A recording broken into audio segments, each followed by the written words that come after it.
Саламатсыңар, урматтуу жолдоштор. Биз бүгүн кайрадан силер менен эфирде жолугуп, кыргыз элинин улуу мурасы болгон Манас эпосу жөнүндө сөз жүргүзмөкпүз. Мен мурдакы көрсөтүүлөрдө айткандай, Сагынбай Орозбаковдун вариантын негизинде 5 томдуу роман жазган бул китеп. Мына силердин көз назарыңызда турат. Бул китепти мен Кыргыз Республикасынын Билим берүү академиясынын текшерүүдөн өткөрдүм. Жана 5 томдук роман ар кезде кыргыз адабияты программасы боюнча кошумча окуу куралы катары кыргыз адабияты программасына киргизилген. Мындан тышкары мен Манасты дагы көбүрөөк жайылтуу максатында демек бул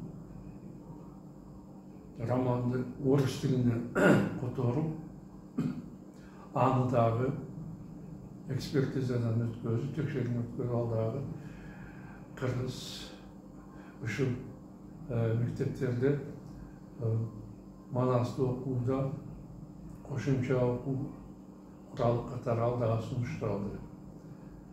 Андан тышкары мен атайын интернет сайт ачканмын, epos-manas.com деп.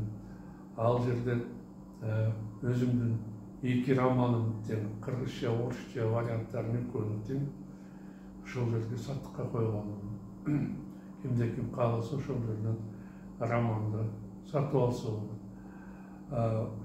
Мындан тышкары мен ушул улуу мурасыбыз болгон Манасты жайылтуу максатында ушул YouTube каналын ачып, азыр күн сайын көрсөтүүлөрдү берип, өзүмдүн романымдан үзүндүлөрдү окуп берип жатам.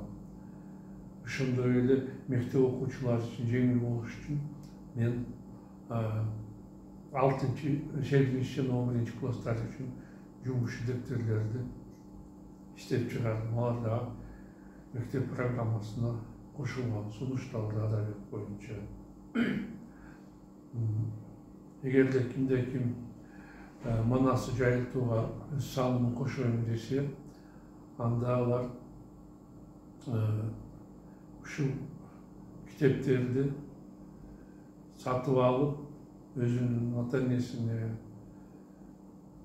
тууган уруктарына, өзү окуган мектептерге, айылдык китепканаларга, балдар үйлөрүнө, карлар үйлөрүнө белек кылып берсе, ал ушул Манасты жайылтканга аябай чоң салым кошкон болот эле.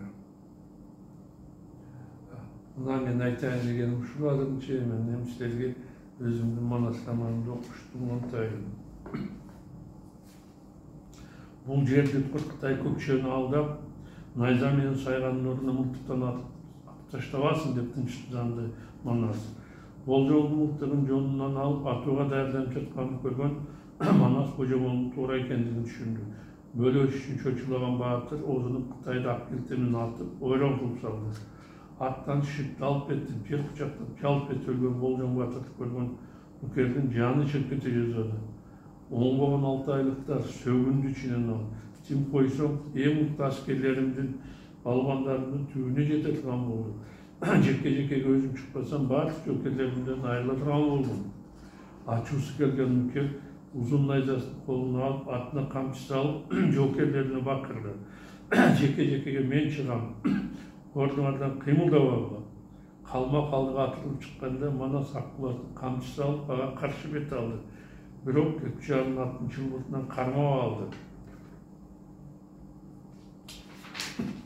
Баатыр Манас, сага эмне болду? Таңдана сурады ал.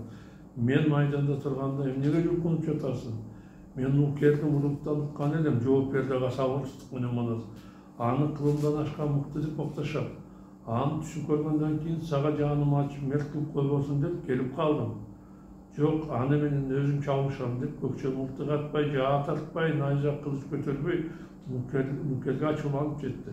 Ошондо Кытай бакырып, көкчөнү аттан жулуп алып, ташкан тартып урууга даярданып калды. Манас Аккула менен бөлөсүнө жардамга жетип барды. Кое бер көкчөнү деп бакырган баатыр ат үстүндөгү нүкерди айдалуудан алды. Кытай өжөрлөнүп көкчөнү ого тарапка кармады. Анын багына турган тил жок экенин түшүнгөн Манас экөөнү тең ат үстүнөн жулуп алды. Шашпай тур, оңгогон Кытай ызырынды баатыр ичинен. Мен сага кыргыздарга кантип кол көтөрүп керек экендигин көрсөтөм. Манас нүкер менен көкчөнү атын жалына коюп, аскерлерди чаап жөнөдү.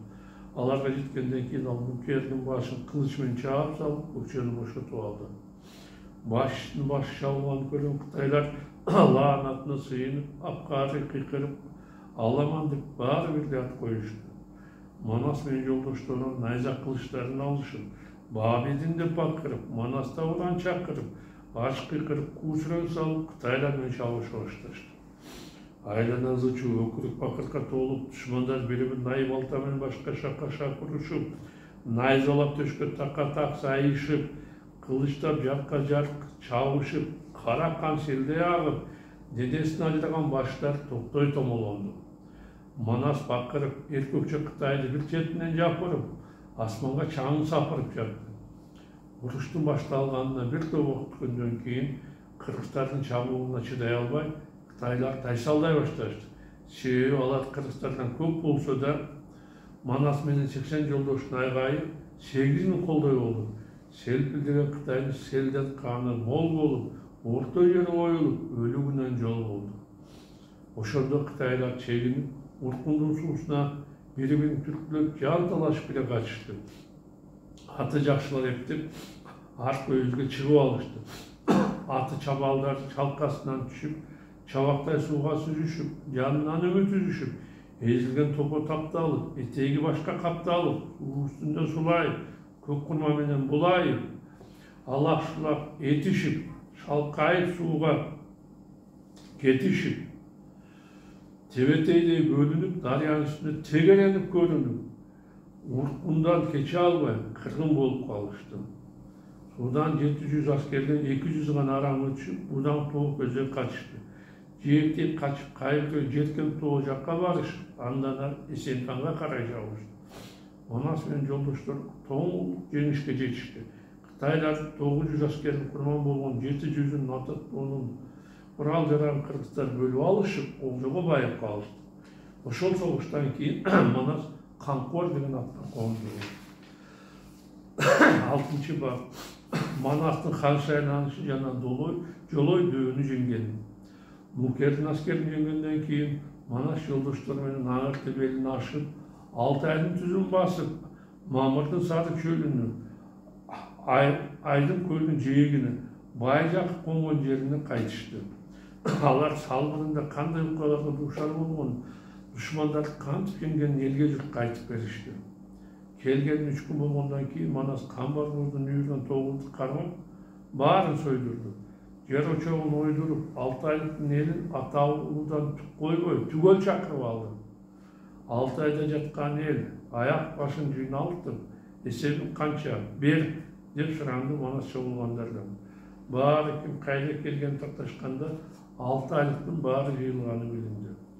Эл журт кайрылды чогулгандарга, башын ак калпак, бутуна кызыл чокой кийген саламат. Чакырык боюнча Манастын алдына Алчын, Үйшүн, Найман, Ардын Каракожо, казактардан Айдархан Баатыр, Кыпчактардан Чечентас, Ноғойлардан Байжакып, Нойгуттардан Акбалта, Тотудан Токтооби, Лөкүштөрдөн Өмүрзак, Өзүбектин Дамбылда келип, айланада жашаган элдер баары жыйында катышып жатышат. Келгениңерге рахмат, туугандар. Эмне себептен силерди чакырганымды айтайын. Бизи туш тараптан курчап турган душмандар жеңиштегибизге макул болуп, өч алганга аракет кылбайт деп ойлоо аңкоолук экендигин жакшы түшүнүп жатасыздар. Азыр тамактанып болгондон кийин мындан ары кандай жашайбыз, өзүбүздү кантип коргойбуз? Ошол жөнүндө оюңарды айткыла, туугандар, деп сөзүн бүтүрдү Манас. Баары макул болушуп, даам тата башташты. ошондон кийин жакып баштаган каарылар, элдин акылмандар көк шиберге салынган килемдерге отуруп кеңеш курушту. Калайык журт биринчи болуп сөздү алды. Карыя Жакып Манас балам туура сөз көтөрдү. Биз келечегибизди ойлобосок болбой калды. Себеби канга кылдык кастыкты, башага кылдык мастыкты. Түп Бейжиңге жапжакын 6 айды жерди, калмактын арбынын айдап жиберди. Нары чети Оролту, Иле чөлүн, Анжан, Кашкар жерин Кытай бербейт деп ойлойм. Тегеректегилердин баары бизге жол болгондуктан камданбасак болбойт туугандар. Кыргыз, казак, түрк уулун Кытайлар камаса кайдан сого алабыз? Алар көптөсө балекетке салбасын, башкөтөрөр айылда бала калбай калбасын. Ургаачыңды күн кылып, эркегиңдин баарысын таманга басып жүн кылып, сатка салып кул кылып, санабай малың айдатып, ата уулудан түк койбой, айдап жүрүп кырбасын, ар тарапка сайлатып, деп сөзүн токтотту Байжакып. Анын сөзүн курт коюп кан акылмандар кээ бири Нескар акылган урушту баяндашты. Башкалар 900 аскер кол алып, 6 айды көзөй жол алып, Нукер балбан келгенин, аны урушуп балдар жеңгенин эстешти. Ошондо 6 айлык калмактын кыйласы Анжууну көздөй кеткенин, арыз Эсенгага жеткенин айтышты. Бул окуялар Жакыптын сөздөрүн карыз далилдеп, эми канчалык жалынып жалбарган менен Кытайлар Кыргызстан сооп койбой турганын айдан ачык болду.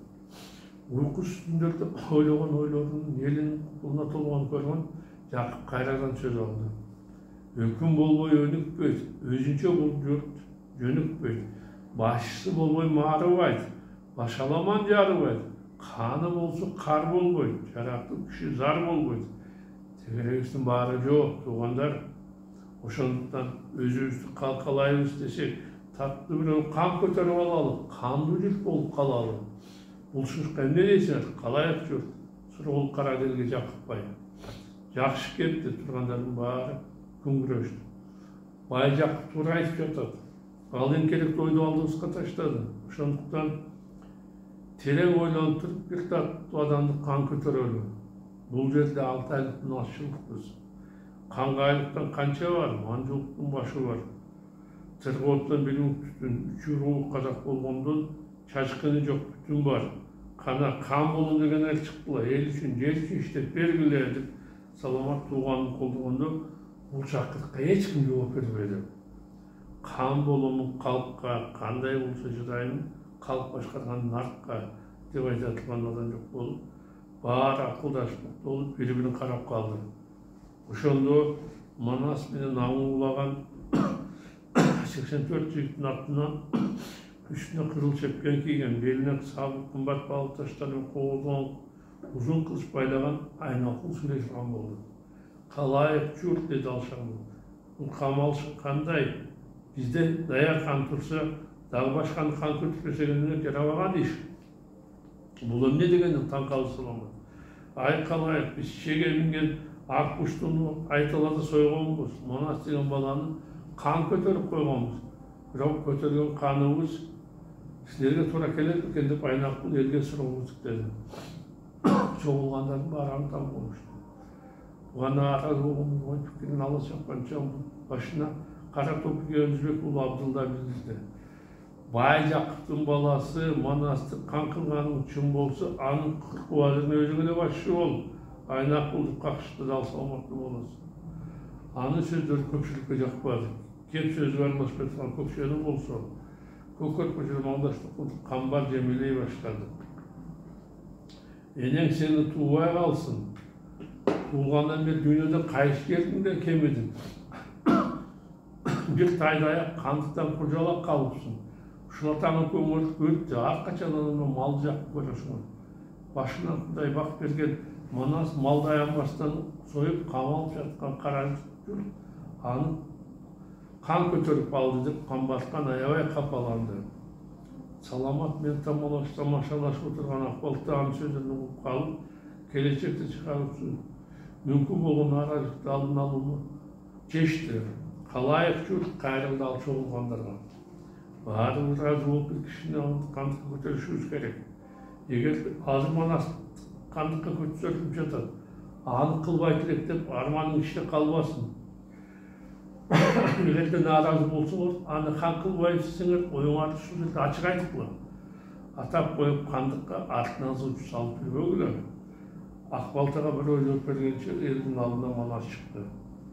Урматтуу туугандар, баарыңар билгендей, менин артымда болгон ага жок, артымдагы иним болсо жаш. Атам Жакып карып калган адам, казак, кыргыз бир тууган, кам болушу бирөө болсо ортого чыктым бел буган.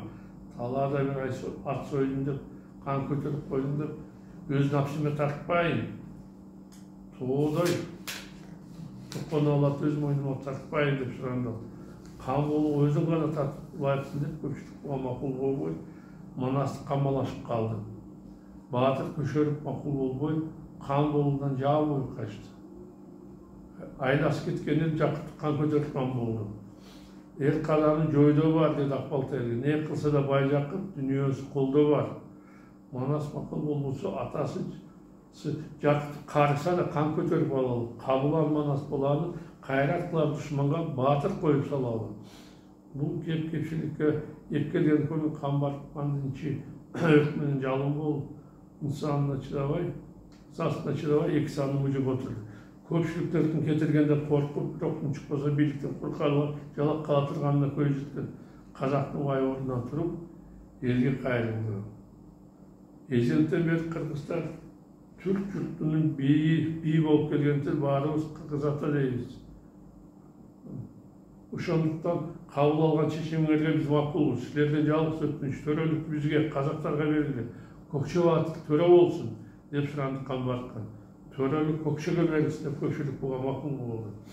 Ошондо 10 жигит алты кулачак кезге агала сакал Жакыпты салганга аракет кылышты.